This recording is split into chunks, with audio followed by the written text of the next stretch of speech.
Você já ouviu falar em acupuntura, né?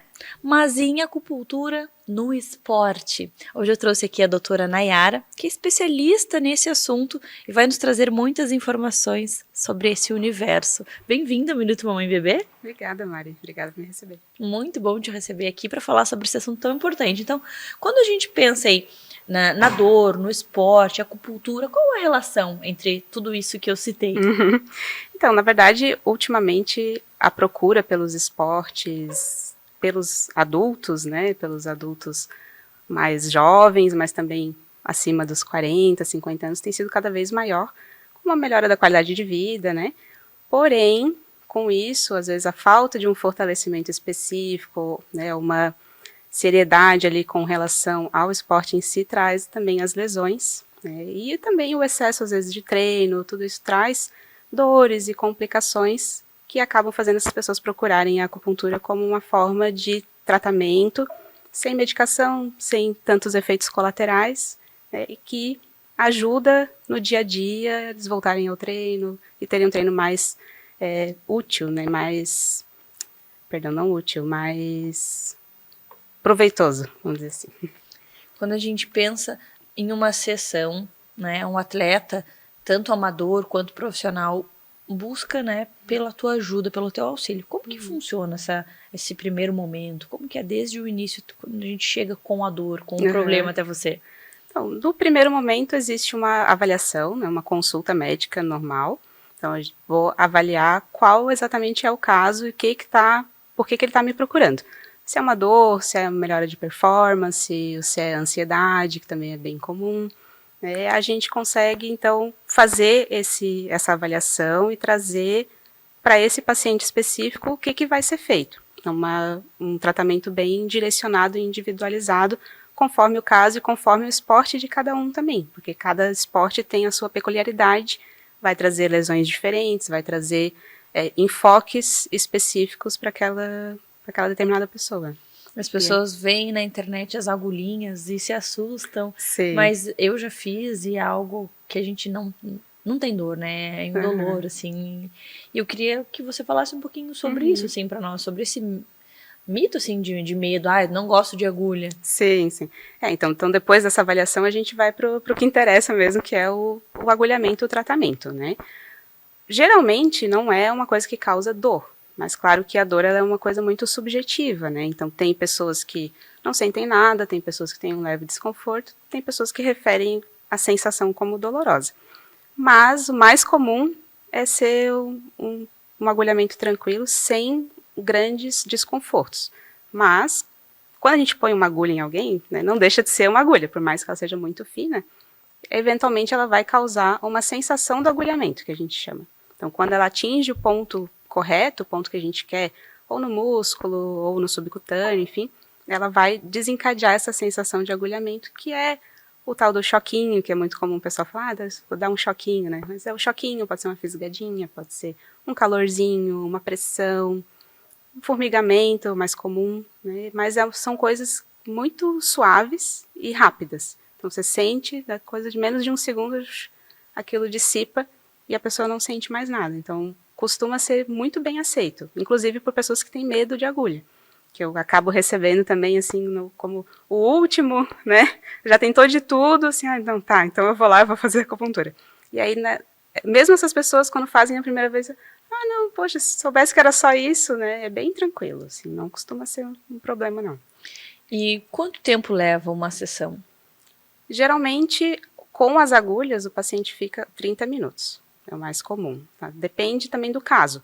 Pode ser um agulhamento muito mais rápido, por exemplo, se eu quero só tratar um músculo que está contraturado ou algo do gênero, a gente pode fazer um agulhamento específico ali, aí isso vai dar 5 minutos e pronto. Mas o mais comum de uma sessão de acupuntura é 30 minutos com as agulhas, e aí tem mais o tempo da conversa, de colocar, retirar as agulhas. Então, no geral, vai entre 45 minutos e 1 hora. Perfeito. E como que funciona, assim, qual o processo que a agulha faz ali no corpo, sabe? Colocou a agulha, o que ela faz? A gente sabe, toma um medicamento, acontece X reações. E como que é o trabalho da agulha? Então, quando a gente coloca a agulha no corpo de alguém, ela causa uma microlesão. Bem, bem micro, mas ela existe. E hoje em dia, com os estudos, a gente já sabe que essa microlesão, ela atinge as nossas terminações nervosas, que é o finalzinho do nervo. Então, né, a gente tem o cérebro, a medula e os nervos que vão pelo corpo, e lá no finalzinho na pele, eles se transformam em terminações nervosas, que é o que a gente estimula com a agulha. Então, quando a agulha atinge essa região, ela produz nessas terminações nervosas uma reação. Então, esse nervo ele vai levar essa informação para níveis mais centrais, cérebro, medula, e vai ter reações locais também, de liberação de determinadas substâncias, de melhora da função sanguínea, a circulação sanguínea, melhora da dor, anti-inflamatório. Então, o efeito é no sistema nervoso. Que interessante. Hoje a gente falou sobre a agulha no esporte, mas a acupuntura ela pode ser utilizada para diversas situações, né? Sim, sim, ela pode ser utilizada desde o brinco que eu atendo assim de 0 a 100 anos. Então a gente às vezes trata bebês, bebê com cólica, pode ser utilizado. Claro que não vai ficar 30 minutos com as agulhas, né? É um estímulo bem rápido, coloca a agulha, tira, né? Para crianças, para asma, né? Toda lesão inflamatória, ela tem uma ótima resposta. Então, asma para criança, pra algumas dores, depois de lesões também, né, de machucados e afins. Na gestante, né, que não pode usar muitas medicações, a acupuntura acaba salvando muitas vezes, né? Inclusive, a primeira coisa assim que a gente teve um estudo comprovando que a acupuntura funcionava era para náuseas e vômitos na gestação. E pós-quimioterapia também, né? Mas na gestação é bem utilizada para isso. Então, nas gestantes, no puerpério, para dores, para ajudar a lactação, para diminuir o empedramento da mama, tudo. Nos idosos, né, para dores, para ajudar o intestino a funcionar melhor, para quem é constipado, ansiedade, depressão, enfim, N situações. Eu adorei. Muito bom entender um pouco sobre o seu trabalho. Eu já fiquei pensando aqui onde que eu vou querer algumas agulhas. E se você gostou, se você se interessou e se identificou com alguma coisinha que a doutora falou, entra no Instagram do Minuto Mamãe e Bebê, procura lá o arroba da doutora Nayara e fala com ela, porque por mais que a gente entregue aqui muita informação de qualidade, nada dispensa uma boa avaliação, né, doutora? Com certeza. E para fazer esse atendimento realmente humanizado, esse atendimento individual. Muito obrigada por dividir tanto conhecimento conosco. De nada, imagina. Até uma obrigada. próxima. Até.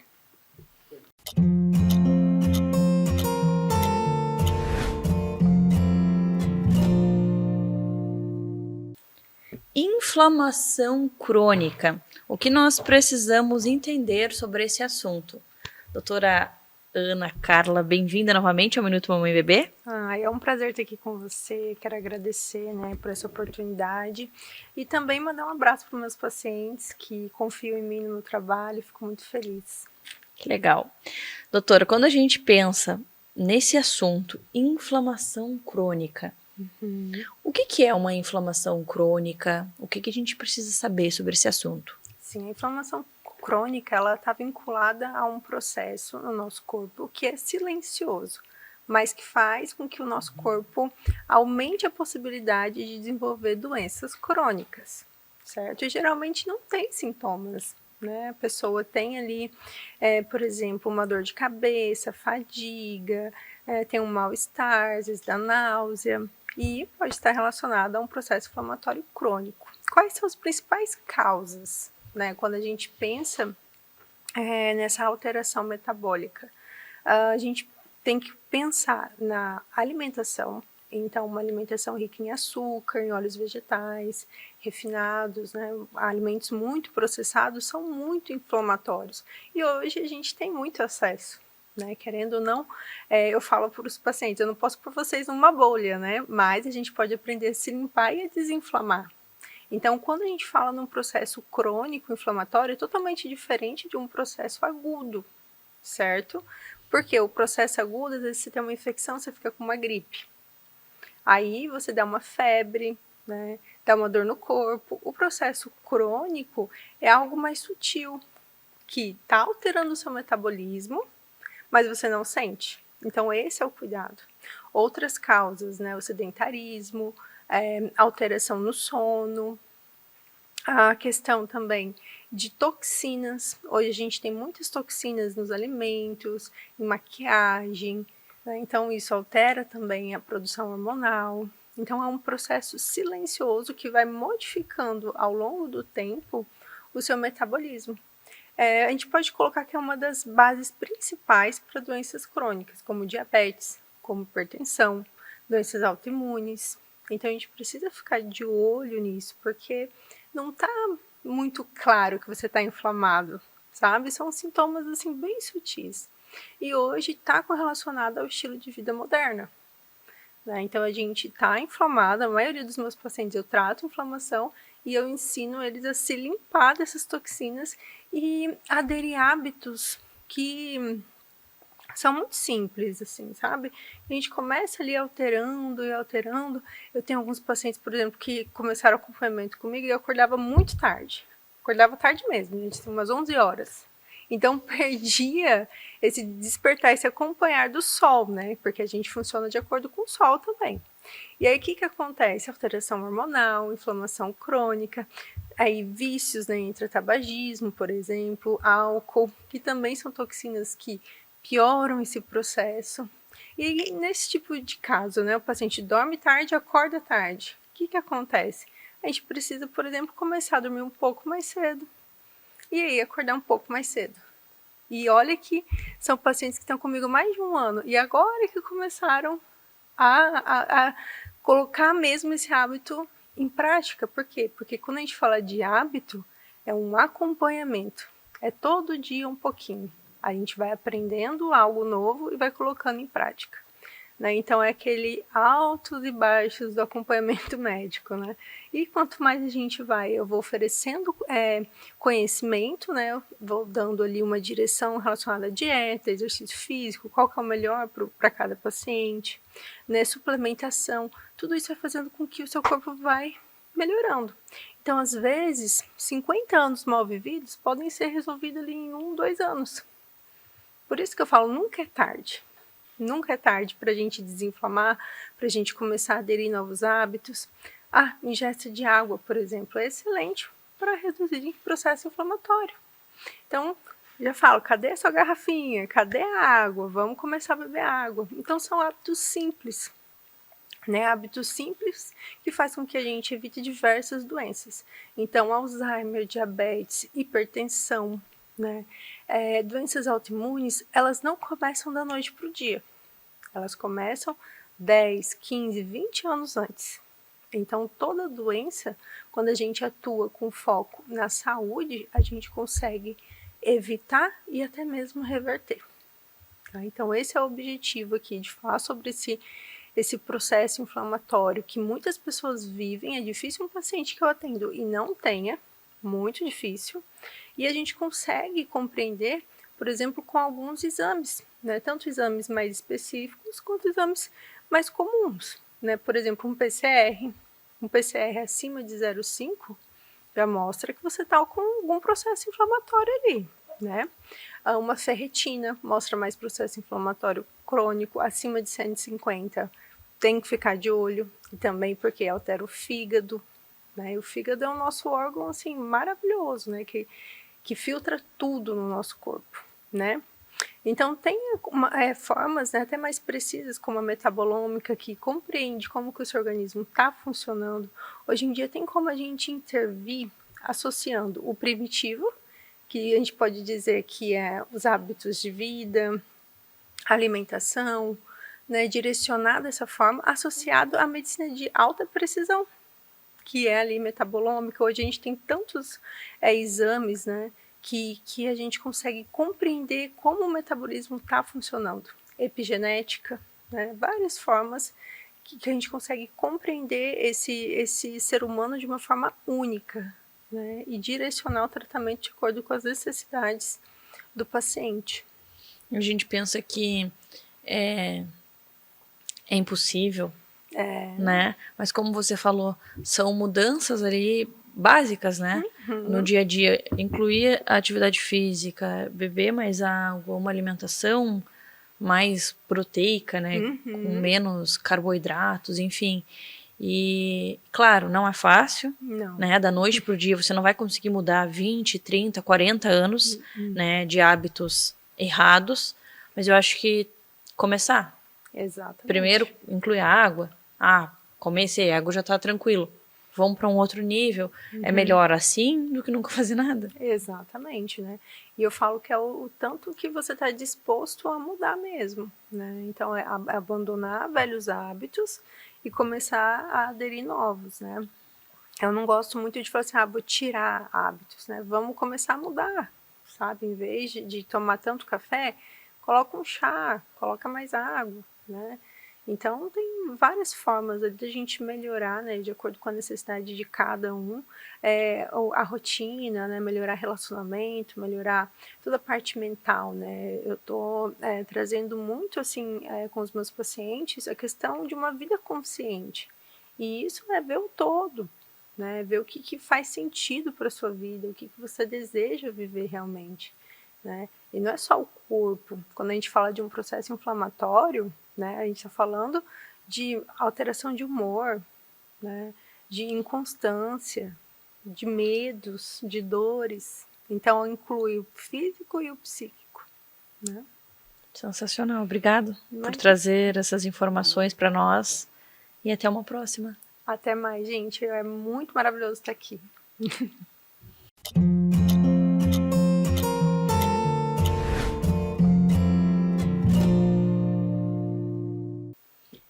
Remédios para emagrecer. Vou conversar com a nossa psicóloga sobre esse assunto. Quero entender o que ela acha desse tema. Bem-vinda novamente ao Minuto Mamãe e Bebê. Obrigada, sempre um prazer. Sempre bom te receber aqui também e aprender com você. Quando a gente pensa aí nesses remédios para emagrecer, o que você vê, né, em relação a esse tema? Bom, remédios para emagrecer hoje estão muito na moda, né? Na verdade, assim, essas canetas emagrecedoras, e tem muita gente usando isso de uma forma muito indiscriminada, e isso é um perigo. Agora, esses remédios para emagrecer, eles podem ter indicação, desde que prescrito por um profissional, né, que tenha competência para isso, porque a obesidade, sobrepeso, são fatores que são multifatoriais, então não só fechar a boca muitas vezes não adianta. Entretanto, começar já com remédios, dietas muito restritivas, a gente já sabe que isso não funciona, né, a longo prazo, porque muitas vezes não é sobre emagrecer, é sobre manter o peso perdido, e isso sim é um grande problema, digamos assim. E aí a gente pensando em uma solução, né? Eu preciso emagrecer e eu sei que que a questão não está só na canetinha. Qual que tem que ser a mudança de chave? É que assim, é mudança de comportamento. Então a caneta, né, os remédios para emagrecer, que está muito em moda o tema caneta, eles podem ser um fator que auxilia, né? Como gosto de pensar assim, é como se fosse um copiloto. Ele auxilia no voo, mas ele não pilota sozinho. Então, se você não muda o padrão de comportamento, qual que é um dos grandes medos das pessoas que usam? É parar de usar e voltar a engordar, né? Então, isso costuma acontecer quando não se tem uma mudança de padrão de pensamentos, de comportamentos, porque senão tu não consegue manter. E tudo que você usa de uma maneira indiscriminada, então, por exemplo, tem uma indicação de uso, você precisa usar da forma correta, mas a mudança de comportamento, então sono, alimentação, atividade física, esse combo precisa estar associado, e não simplesmente às vezes você se apegar a algo do tipo assim, estou emagrecendo, então tá tudo bem, então eu posso comer porque eu sei que eu vou emagrecer, né, no uso da medicação, enfim. E isso realmente acontece, porque as pessoas veem resultado e daí saem um pouquinho do que está previsto ali. E aí volta, então vivem nessa, né? E o processo, para ser duradouro, ele precisa fazer sentido. E para fazer sentido, você precisa valorizar a jornada. Então, ao usar um agente externo que te ajude, às vezes, a ter menos fome, a aumentar a saciedade, pode ser útil para algumas pessoas, mas não para a maioria e não da forma como, às vezes, as pessoas têm usado. Que é, então eu uso a caneta, emagreço e está tudo certo. E não é isso que a gente vê na prática. E como que a gente pode ajudar as pessoas que que estão vivenciando essa situação, né? Como que a gente poderia auxiliar? Eu costumo dizer que o autoconhecimento é uma peça muito importante. Eu entender como eu funciono, como é o meu comportamento alimentar, entender também, às vezes, as comorbidades que estão associadas, né? Então, quando a gente fala num quadro de obesidade, é de uma forma, às vezes, que a gente trata, quando é um sobrepeso leve, enfim, mas a mudança de comportamento é o grande X da questão. E mudar comportamento nem sempre é fácil. Porque, então tá, só emagrecer é só fechar a boca. A gente sabe que não funciona dessa forma. Tem todo um sofrimento, muitas vezes, por trás, uma distorção de imagem corporal, né? Então tem todo um contexto que precisa ser entendido para poder ser trabalhado.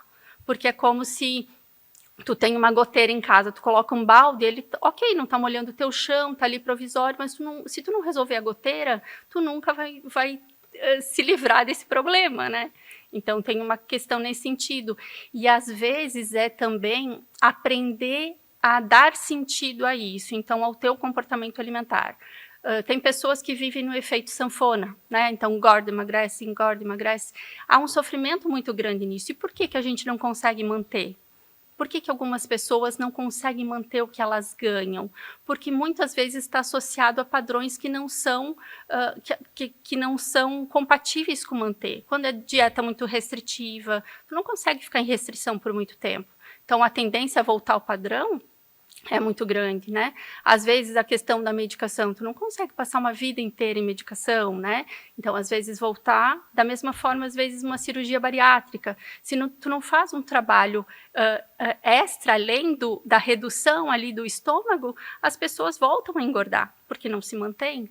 Então, a mudança de comportamento, lidar com o desconforto da mudança é muito importante. Existe até pessoas que falam que, em relação à bariátrica, que fizeram a bariátrica e daí teve a redução do estômago ali e naquele primeiro momento elas não conseguiam comer porque o estômago era pequenininho, né? E elas ganharam outros vícios, compulsão por compras. Isso é muito comum. Então, olha como é no cérebro que precisa ser trabalhado, né?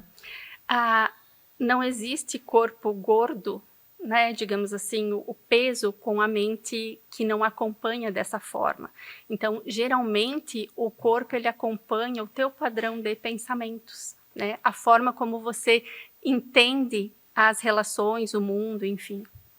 Olha que interessante a gente entender sobre isso, né? Por isso que a gente fala sobre terapia. E quando a gente pensa em terapia, é para todas as áreas da vida, né? Para qualquer área, qualquer situação. E pensando nesse tipo de sofrimento aí, obesidade, enfim, existe terapia para isso. Exatamente. A terapia, ela é uma grande virada de chave, assim, né? É você poder se permitir a olhar para você de uma forma que ninguém mais vai conseguir fazer. Então, entender o teu padrão de pensamento, entender como você funciona, as crenças que vão sendo alimentadas ao longo da vida. Então, quando a gente consegue entender várias dessas coisas, a gente tem mais chance de conseguir mudar. Porque nem sempre entender faz com que, eu entendi, mudei. Não, tem todo um outro processo. Mas para isso que a gente tem recursos, técnicas, né, específicas para aumentar esse repertório comportamental frente aos desafios que a vida traz. Sensacional, eu adorei. Obrigada por dividir tanto conhecimento e até a próxima. Obrigada. Até mais.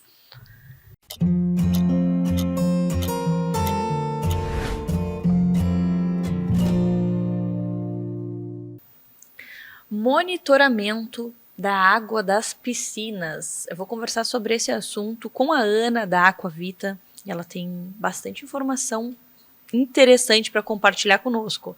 Ana, quando a gente pensa nessa questão aí, água, piscina, chegando o verão, parque aquático, hotel fazenda, os próprios prédios, né? Enfim, condomínios.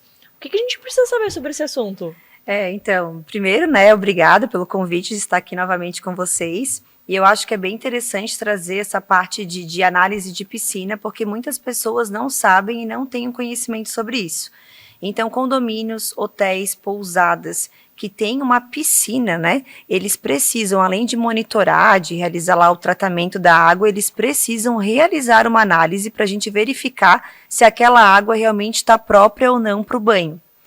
Então, não é apenas só monitorar ou ter um piscineiro que faça lá o monitoramento, que jogue o cloro e faça o tratamento da água, mas para a gente realmente, de fato, saber se aquela piscina está própria, é só com uma análise mesmo de laboratório. Pensando nessa análise, né, de quanto em quanto tempo ela tem que ser feita, e o que precisa.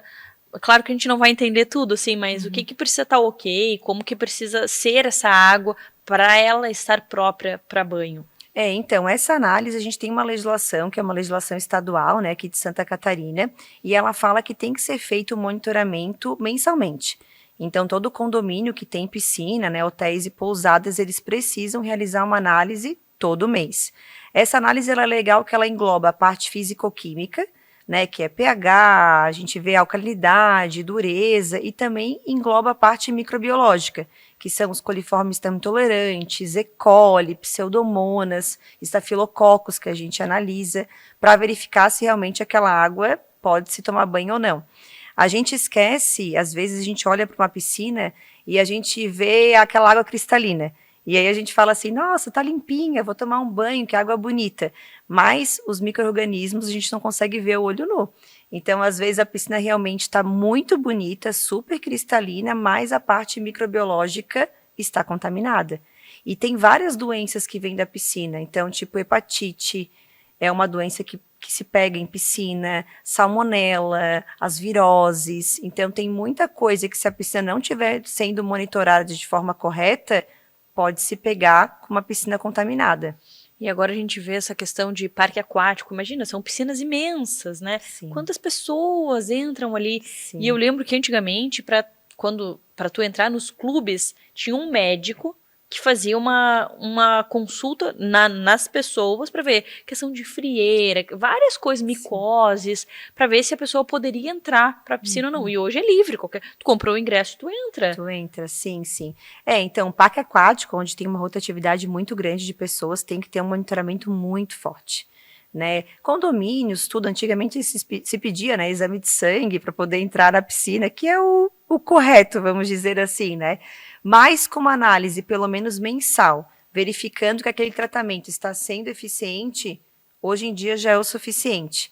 Tem alguns casos, até gostaria de trazer, ainda mais que a gente fala de filhos, né? Mas há pouco tempo atrás, um caso em Palhoça de um condomínio, que é onde nem era o piscineiro, era um zelador que cuidava da piscina, que fazia o tratamento, acabou se perdendo na quantidade de cloro. Colocou cloro em excesso na piscina. Logo em seguida, 3 crianças foram tomar banho na piscina e, infelizmente, tiveram queimaduras de 2º grau. Então, foi um caso bem feio, grave mesmo para o condomínio, né? Então, quando a gente fala para o síndico da importância, né, que a gente sempre fala para o síndico, gente, é muito importante fazer as análises. A vigilância sanitária cobra, mas é responsabilidade do síndico, né? Se caso acontecer alguma coisa como aconteceu ali em Palhoça, quem responde juridicamente é o síndico. Então, nesse caso foi acionado, né, tipo advogado, o síndico respondeu, então foi um processo bem longo, né, e por conta das crianças que acabaram se queimando, né. Então, é importante demais se realizar uma análise e verificar se a água realmente está boa ou não para banho. Que interessante a gente falar sobre esse assunto, porque olha a gravidade da situação, né? E eu vejo no verão muitas crianças com coceira. Eu fui em tal hotel e a criança voltou cheia de coceira. Então, assim, é uma água que não está sendo cuidada. Aquilo aparentemente está bonita. Isso. Às vezes a água verde é melhor do que a água cristalina. Sim. Às vezes as pessoas não dão muita importância, né? Ou pensa que só o tratamento ali que é feito já resolveu. Mas acontece muito. Verão, 40 graus, aquele calor gigantesco que a gente tem aqui, principalmente aqui na Grande Florianópolis. E aí o piscineiro vai lá e coloca uma quantidade de cloro. Às vezes aquela quantidade de cloro não é o suficiente para matar os micro-organismos, as bactérias que tem dentro daquela piscina, porque está calor e o cloro é super volátil, ele evapora. Então, às vezes tem que colocar um pouco mais de cloro para realmente matar as bactérias. Se tu não tem uma análise para verificar se realmente aquilo foi eficiente ou não, acontece o que tu falou. Então, às vezes, as pessoas vão lá, tomam banho na piscina e pegam essas micoses, né? Então, infecção intestinal e outras coisas. Isso é muito comum realmente, né? A gente fala aí, o verão, como tem infecção intestinal, as crianças ficam, né, com diarreia, com vômito, enfim. Mas isso também tá ligado com a água. Isso, exatamente. Tanto de piscina, né? No verão aqui em Grande Florianópolis também a gente tá vindo à praia, né? Então tá vindo o verão, tem que ter o cuidado, né? A gente viu que infelizmente todo verão aqui em Floripa está dando aquele boom de contaminação, né? E então tem que ter esse cuidado, assim, de saber aonde a gente está indo e levando os nossos filhos, né? E quem é que pode cobrar e fiscalizar isso? Então, de condomínios, hotéis e pousadas é a vigilância sanitária. Então, ela que exige essa análise de água. E as praias, né, infelizmente, quem faz as coletas hoje é o IMA. É ele que monitora, verifica realmente se os pontos ali estão próprios ou não para o banho, né? E é mais a gente, né? Eu digo porque a contaminação vem das pessoas, né? Vem de estabelecimentos que não fazem um tratamento de efluentes devido, vão desembocando o efluente ali de qualquer jeito. Então, aqui em Floripa é mais ou menos isso. Complicado, né? Sim. Mas a gente tem que ficar atento, tem que ficar de olho, porque acaba que depois quem acaba sofrendo é a gente, né? Com o nosso corpo, né? Ou com os nossos filhos, que é a parte que mais nos toca, né? Sim, sim, exatamente. Obrigada por trazer essas informações para nós. Imagina. E até a próxima. Obrigada.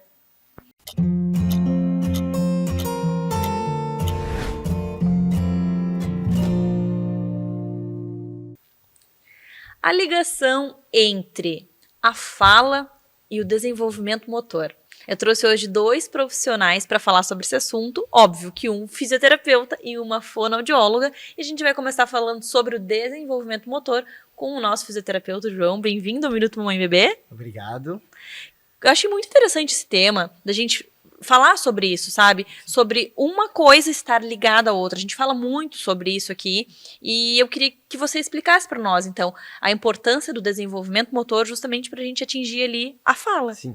O desenvolvimento motor são marcos, né? Quando o bebê nasce, ele precisa passar para ele se desenvolvendo, para ele ir crescendo, né? Tendo função e tendo uma independência, né? O principal marco do desenvolvimento motor, o primeiro, né? Que o bebê atinge até os 3 meses, é o controle de cabeça. Através dali ele começa a ter o controle de cabeça e poder olhar e poder se movimentar, para daí, a partir daí, ele começa a comunicar com outras pessoas e com as crianças, né? E com o ambiente que ele vive também.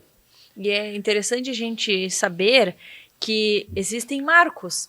A gente fala, muitas vezes, a gente vê as pessoas falando assim, deixa no tempo do bebê. Mas se existe um estudo que mostra que tem marcos, a gente tem que seguir esse cronograma e lembrar que até os 3 meses tem algo para se esperar, depois os 6 meses. E eu queria que você falasse para nós um pouquinho aí desse primeiro ano de vida do bebê e desses marcos. Até os 3 meses, geralmente, a gente espera que ele segure a cabeça, né? Que ele tenha esse controle de cabeça.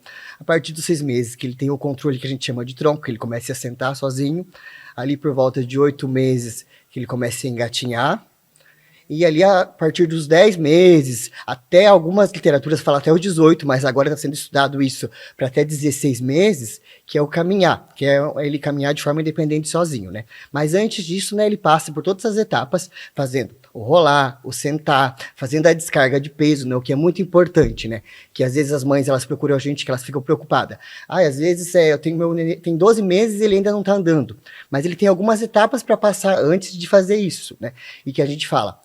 Então, às vezes, tem bebê que ele é um pouquinho mais acelerado, tem bebê que é um pouquinho mais lento. Então, é importante você sempre estar de olho dentro disso. E, assim, o que eu sempre falo, é um tempo médio. Não é que todo bebê vai caminhar exatamente com 12 meses. Não. Tem de 12 meses, pode ser alguns com 11, alguns com 14 meses, mas tudo depende de como esse bebê está no ambiente e de como ele é estimulado muitas vezes também.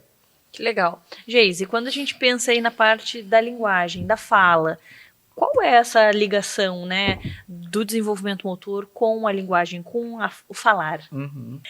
Então, a fala, na verdade, ela é um ato motor, né? Porque para a gente poder falar, a gente precisa dessa organização de todas as estruturas orofaciais. Então, preciso que o meu lábio, a minha boca, a minha bochecha, todas essas estruturas estejam organizadas e bem estruturadas para que a fala ocorra, né? Então, como o João colocou antes, a gente precisa acompanhar esses marcos de desenvolvimento. Assim como tem os marcos motores, a gente tem os marcos da linguagem. Então, quando a gente fala que cada criança tem seu tempo, não é bem assim, né? Porque existem os marcos de desenvolvimento que elas precisam atingir. E isso é muito importante de ser acompanhado, né? Então, a gente sempre fala para os pais que é muito importante, é uma dica que a gente dá para ficarem atentos mesmo aos marcos de desenvolvimento das crianças, né?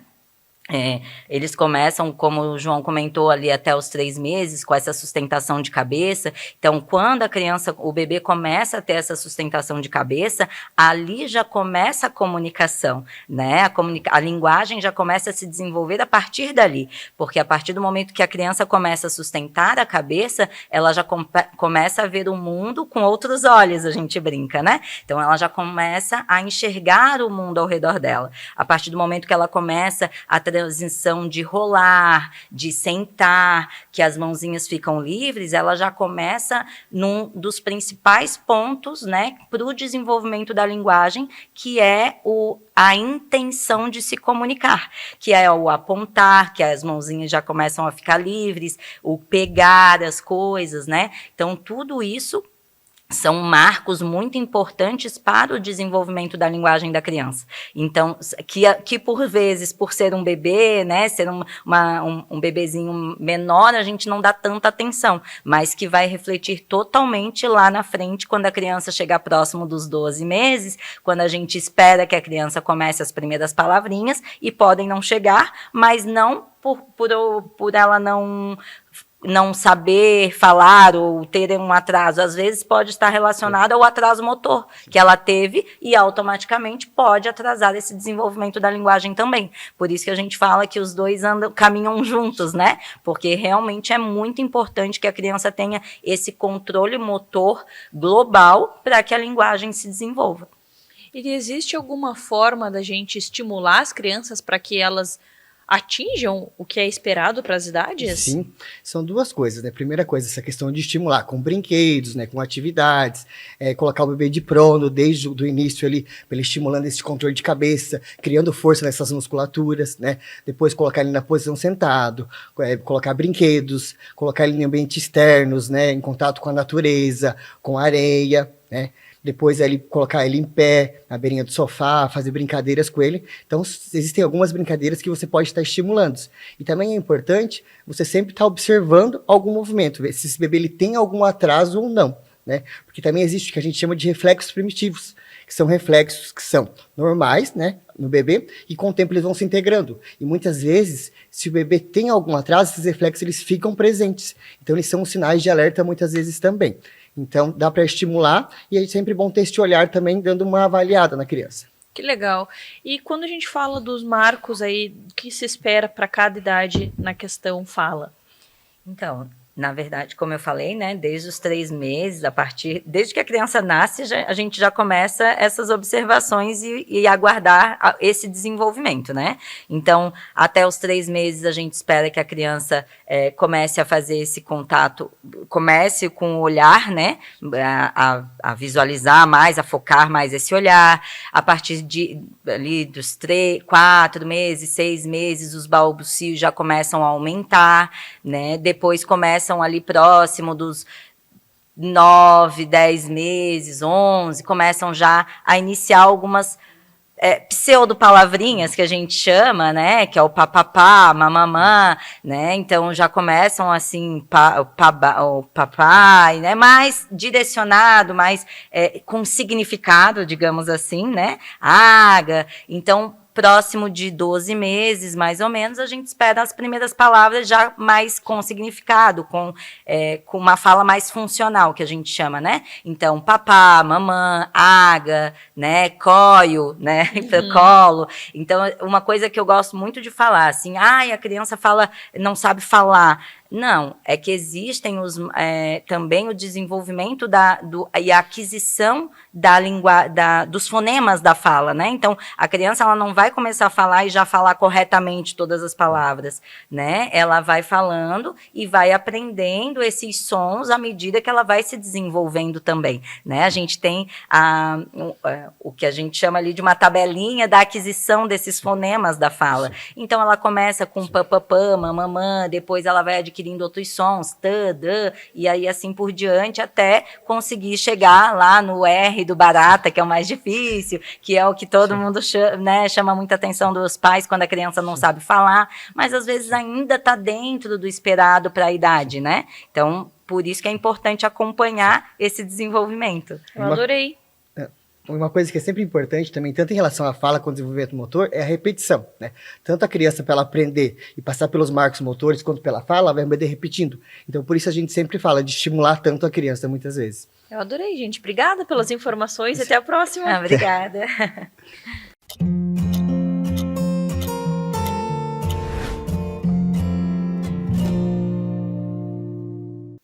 Vamos falar sobre frenectomia laser. Hoje eu trouxe aqui a Monique, odontopediatra, para falar tudo que a gente precisa saber sobre esse assunto. Bem-vinda ao Minuto Mamãe e Bebê. Muito obrigada, agradeço pelo convite, é um prazer estar aqui com vocês hoje. Para falar sobre esse assunto, que é um assunto que você gosta, que você domina e você faz bastante. Então, assim, para a gente começar do básico, o que é a frenectomia?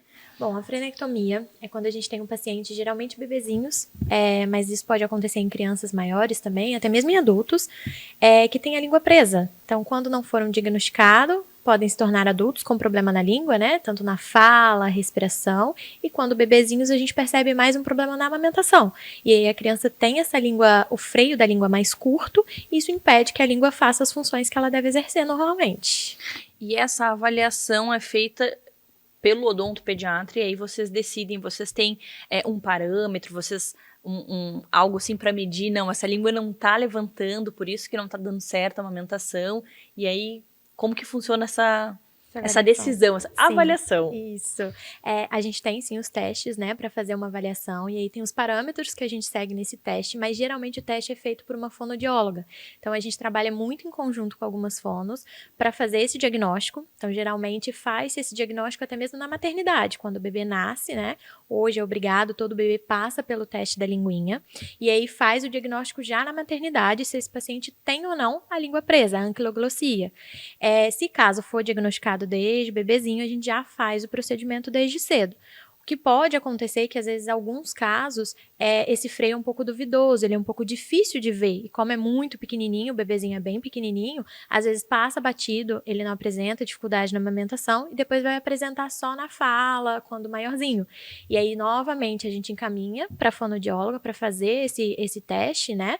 E aí ela faz novamente o teste da linguinha, e através dos parâmetros desse teste ela identifica se possui realmente uma restrição dessa língua ou se é mais uma função, porque o freio, além dele ter uma função comprometida, ele tem que estar clinicamente presente, que é um freio mais curto. Olha só que interessante. E é legal a gente saber dessa parceria, assim, né? Que, como a gente chamou, atendimento multi. Isso, né? Exato. E uma vez que a gente tem esse diagnóstico, né? O bebê tem a língua presa, o que vem pela frente? Bom, assim que se descobre, geralmente na maternidade, ou um pouco depois que esse bebê precisa fazer o procedimento de frenectomia, a mãe geralmente está apresentando dor, o bebê não está ganhando peso, a gente tem algumas alterações. Assim que diagnosticado, então perceberam que o bebê precisa desse procedimento, ele é encaminhado até o odontopediatra, e lá no nosso consultório mesmo a gente faz esse procedimento. Hoje lá no consultório a gente trabalha com laser, né, o laser de alta potência, porque hoje é o que a gente tem de mais moderno na odontologia. E o laser, ele traz diversos benefícios. Primeiro, que é um procedimento que é muito mais rápido, tá, para o paciente. É um procedimento com menos dor, menos dificuldades ali durante o procedimento. A gente não tem sangramento, então é excelente. Isso é uma segurança muito grande, principalmente quando a gente está falando de bebê muito pequenininho, né? A gente sempre pensa nessa parte da segurança. E o pós-operatório é muito mais tranquilo, né? A gente não precisa dar ponto, nem nada disso. E a criança, o bebezinho, já sai de lá podendo desempenhar todas as suas funções. Não precisa ficar de repouso, não precisa de ficar de dieta, restrição de alimentação, nada disso. Já sai de lá e já pode exercer as atividades normalmente. Tenho pacientinhos até maiores que vão direto para natação, futebol, para a escola, tudo normal, não precisa nem ficar de repouso. Sensacional, isso que eu ia te perguntar. Se o paciente maior, a criança maior, ela pode fazer também, se às vezes um adolescente que foi passando, e na adolescência apresentou dificuldade, e aí precisa fazer, né, o corte. Sim. Não é um corte, mas é o laser ali. Isso mesmo, com certeza.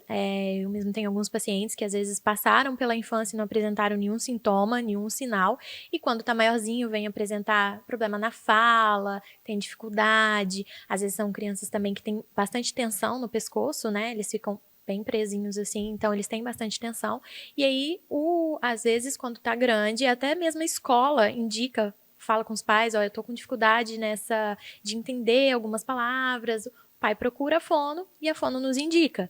E assim, para a criança maior é excelente também, porque isso não vai restringir as atividades, é um procedimento muito rápido, então ele não precisa ficar muito tempo na cadeira, então para a criança maior também é excelente.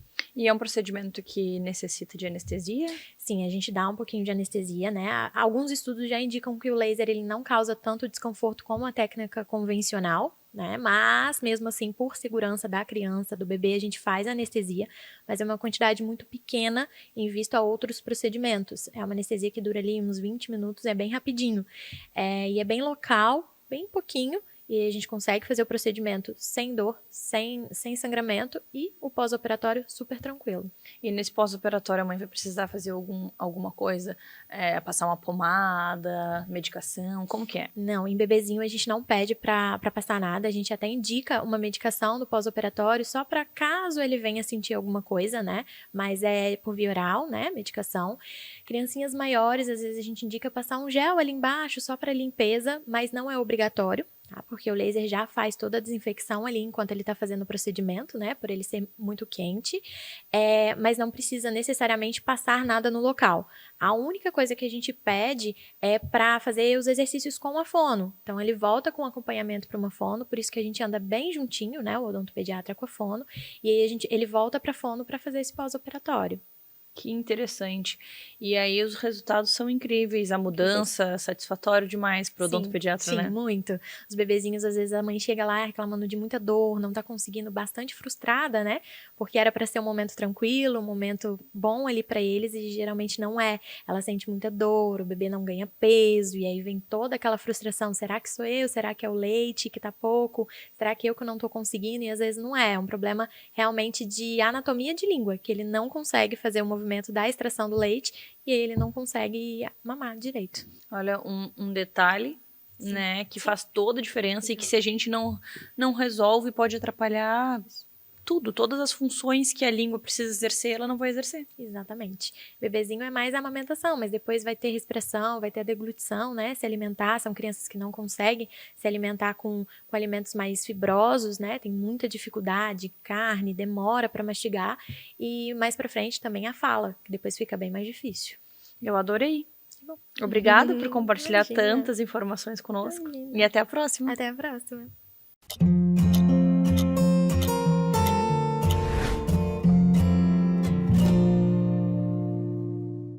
Vamos falar sobre birra. Você está enfrentando essa situação aí na sua casa? Hoje eu trouxe aqui a Giovana, que ela é orientadora parental e vai nos ajudar a entender um pouquinho sobre esse assunto e transformar o seu maternar. Bem-vinda novamente. Muito obrigada, Mari. Um prazer Muito bom estar aqui de novo. Sempre com muitas informações preciosas, mãe de 3, então assim, além do que a gente estuda, tá na prática, né? Isso também, né? Tem experiência prática, a gente consegue entender o que as mães estão passando na pele. Mas claro que é muito além, né, do que a gente vive como mãe, com certeza. Tem toda uma base teórica por trás do que a gente vai conversar aqui, mas, te entendo. E quando a gente pensa aí na birra, pra gente começar, assim, o que é birra? A birra ela muitas vezes é colocada de uma forma pejorativa, né? Aquela criança birrenta que se joga por qualquer coisa. Mas a gente pode entender a birra como uma expressão, né, corporal desse serzinho que não está com o cérebro totalmente desenvolvido, mas ele está se entendendo ali como uma pessoa que sente, que quer, que deseja, né? E ele começa a se expressar, mas ainda não tem linguagem, ainda não consegue falar exatamente o que quer.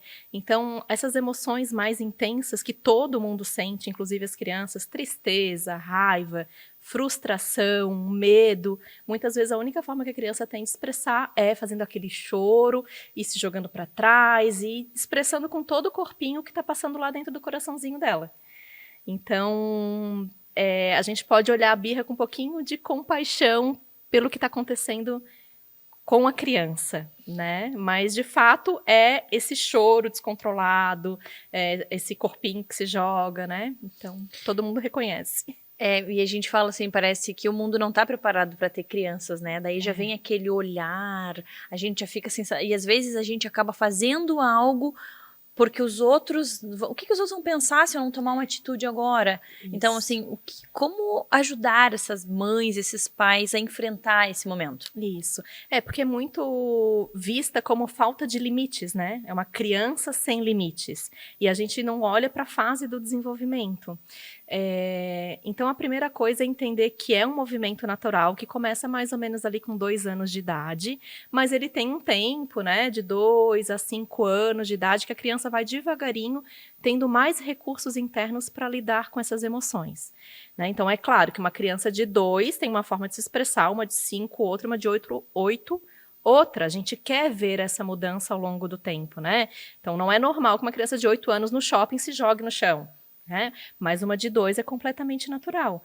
Então, a gente primeiro precisa entender que faz parte do desenvolvimento e depois ir buscando recursos para, claro, né? Eu ir mostrando para essa criança devagarinho, bem aos pouquinhos, de que tem outras formas de expressar as emoções, de que a gente pode fazer pedidos diferentes, para que quando ela chegue com 8, ela consiga, então, se regular, né? Com 8, com 12, com 20, quantos adultos aí fazem birra, não é, Mari? É verdade. Então, assim, para ajudar as mães, né? Primeiro, reconhecer que é um movimento natural, nomear as emoções que a criança está sentindo. Então, depende de eu olhar ali o contexto, né? Por que ela está fazendo isso? Primeiro, será que tinha uma necessidade por detrás? Ela estava com sono? Ela estava com fome? Foi excesso de estímulos? De repente, foi para um lugar muito agitado? Então, tem algumas birras que elas são por necessidades básicas, necessidades corporais, que não estão ajustadas ali no momento, né? Ou algumas vezes é porque ela queria o brinquedo, o celular, que não pode ser dado no momento. É claro que a gente não vai necessariamente ceder ao pedido da criança quando ele não é adequado, né? Então, eu acho que às vezes é nisso que os pais acabam se perdendo, né? Então, como é normal, eu vou ceder tudo que a criança quer. Não, se não é adequado que ela pegue o meu celular neste momento, eu vou manter o meu não, mas eu vou entender que ela está frustrada por não conseguir. Eu posso acolher esse choro e dizer, meu amor, a mamãe entende que você quer o celular, mas nesse momento você não vai ganhar. Então, a gente reconhece que é natural, nomeia as emoções, redireciona e não necessariamente cede ao comportamento da criança. E é justamente isso, né, o não ceder, ao mesmo tempo que a gente acolhe esse serzinho que está em desenvolvimento, que vai evitar com que a gente tenha adolescentes birrentos, né? Então, a gente vai desenvolvendo recursos nessa criança. Sensacional. E um ponto que você falou que eu acho bem interessante ali, os gatilhos. Isso. Então, às vezes, a gente sobrecarrega aquela criança, né? Faz com que ela passe dos limites que ela suporta, porque ela não é um adulto, ela não tem uma rotina igual a de um adulto, né? Ela precisa de sono, às vezes viajei e fez muita birra, mas o que saiu da rotina do normal daquela criança na viagem? Justamente, né? Privação de sono, por exemplo, é um motivo que traz muitas birras. Então, quando eu estou trabalhando com uma criança, né, com uma família que tem essas questões, a primeira coisa é alinhar sono, alinhar a rotina, né? Pensar nesse dia mais estruturado para a criança, mais previsível, né? Para diminuir a questão dos gatilhos. Exatamente, é bem importante isso, Mari. E aí, tendo um acompanhamento, eu acho que fica tudo mais fácil, assim, porque, como eu sempre falo, a gente não tem um manual de como ser mãe, Sim. Mas a gente tem profissionais que podem nos ajudar. E Sim. você é uma dessas profissionais. Com certeza. E a gente não tem modelo, né? Então, quando a gente pensa numa criança birrenta há décadas atrás, a solução era geralmente autoritarismo, né? A violência física, a violência psicológica, para essa criança cessar esse comportamento, né? E como a gente é uma geração que quer fazer diferente, graças a Deus, né? Porque as crianças não têm que ser violentadas, né? A gente acaba muitas vezes caindo na permissividade, porque, eu não posso bater, eu não posso fazer isso, mas o que eu faço? E entre esses dois modos de exercer a paternidade, a maternidade, que é o autoritarismo ou a permissividade, a gente tem um caminho do meio maravilhoso, né? Que é o ser ativo, participativo, conduzir essa criança durante a educação e o desenvolvimento dela. Então, sim, a gente pode pedir ajuda, a gente precisa pedir ajuda, né? Essa geração de pais hoje precisa de ajuda. Eu amei. Obrigada por compartilhar tanta informação. Obrigada também pela oportunidade. Se você se interessou, se você gostou, se sentiu aí que está precisando dessa ajuda, entra no Instagram do Minuto Mamãe Bebê, procura lá pela Giovana, chama ela, conversa com ela, que eu tenho certeza que quanto mais a gente estuda sobre esse assunto, mais forte a gente fica, e aí a maternidade, a paternidade pode se tornar mais leve para você. Até a próxima. Até a próxima.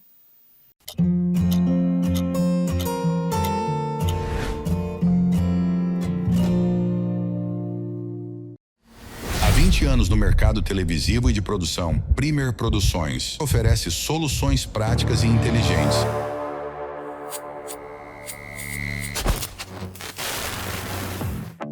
Com qualidade e confiabilidade na implantação, administração e gerenciamento de programação de rádio e TV. Veja o resultado através do portfólio.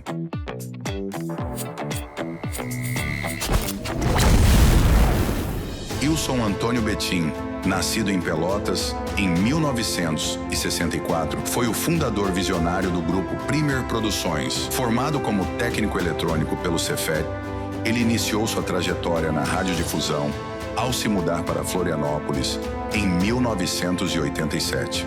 Com uma carreira sólida em grandes empresas de mídia, Betim realizou seu grande sonho em 1996, fundando a Premier Produções. A Premier trouxe inovações importantes ao cenário da comunicação, especialmente com a criação e operação de TVs legislativas em diversas câmaras municipais. Sua liderança foi crucial para ampliar o acesso à informação e fortalecer a transparência governamental. Wilson Antônio Betim faleceu em 2022, deixando um legado de pioneirismo e dedicação à comunicação. Seu trabalho continua inspirando a busca por inovações no setor.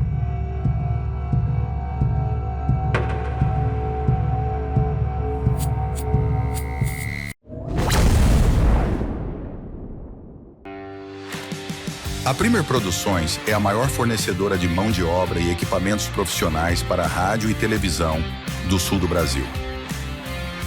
Atuando nas regiões Sul e Sudeste, somos especialistas na transmissão de eventos esportivos, feiras, leilões, shows e programas de TV. Nosso diferencial é a operação de TVs legislativas, com concessões em câmaras municipais de Blumenau, Jaraguá do Sul, Pouso Alegre, São José, Pelotas e na Assembleia Legislativa de Santa Catarina com a rádio.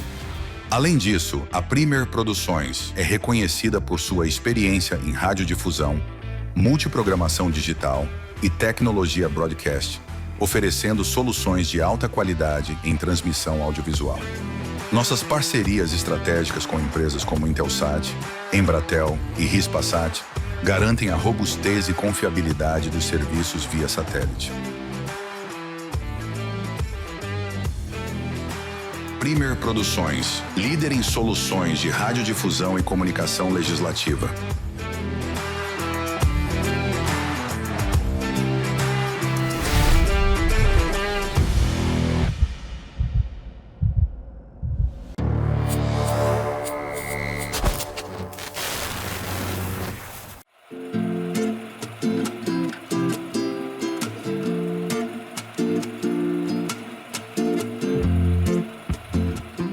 Você está procurando um estúdio para gravar o seu podcast com qualidade profissional?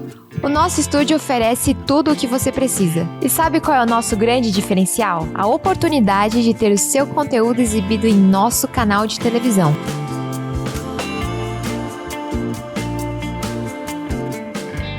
Amplie seu alcance e faça sua voz ser ouvida por milhares de espectadores. Agende agora mesmo uma visita ao nosso estúdio e veja como a gente pode elevar o seu conteúdo. Marque uma visita pelo nosso site www.primertv.com.br ou entre em contato pelo nosso WhatsApp, onde o QR Code está aqui no canto da tela. Não perca essa oportunidade única de elevar o seu podcast ao próximo nível e ganhar visibilidade na TV.